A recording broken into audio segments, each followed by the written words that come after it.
अमरावती के मुख्य बस अड्डे का केंद्रीय भवन जर्जर हालत में पहुंच गया है। छत, दीवारें और पानी की टंकियां खतरनाक स्थिति में आ चुकी है, जिससे यात्रियों और कर्मचारियों की सुरक्षा पर गंभीर संकट मंडरा रहा है।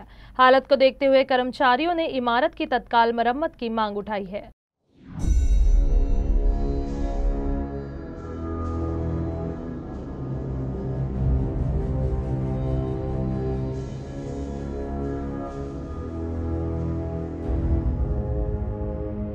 अमरावती के मुख्य बस स्टैंड का केंद्रीय भवन खतरनाक स्थिति में पहुंच गया। भवन की छत, दीवारें और पानी की टंकियां पूरी तरह जर्जर हो चुकी है, जिससे यात्रियों और कर्मचारियों की सुरक्षा को गंभीर खतरा पैदा हो गया है। पिछले सप्ताह हुई बारिश से छत और दीवार का एक बड़ा हिस्सा गिर गया, जबकि स्लैब में लगा लोहा पूरी तरह से नष्ट हो गया। पानी की टंकी भी पूरी तरह से जर्जर हो चुकी है और टंकी से लगातार रिसाव के कारण बस स्टैंड क्षेत्र में सीवेज की समस्या बढ़ गई है। सतर्कता कक्ष के पास पानी जमा होने से कर्मचारियों और यात्रियों को परेशानी हो रही है।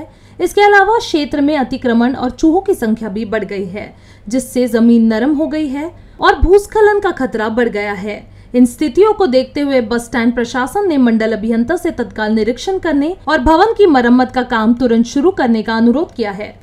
या संदर्भात आम्ही वरिष्ठ कार्यालयास म्हणजे आमच्या इकडे जे सिव्हिल सेक्शन असतं त्याला आम्ही पत्रव्यवहार केलेला आहे, पण त्यांचं म्हणणं असं आहे की बिल्डिंग डिसलोकेट होणार आहे, म्हणजे आपली बिल्डिंग पडून नवीन बिल्डिंग होणार आहे।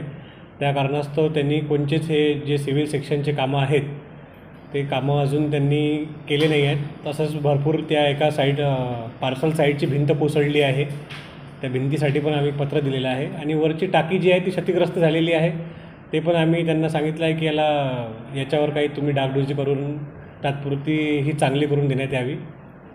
नाही, आपण दोन स्वच्छक आहे आपल्या आगारात। ही जी हे असतं काय म्हणतात त्याला साफसफाई असते, ही एका दिवसातून 3 वेळा केल्या जाते।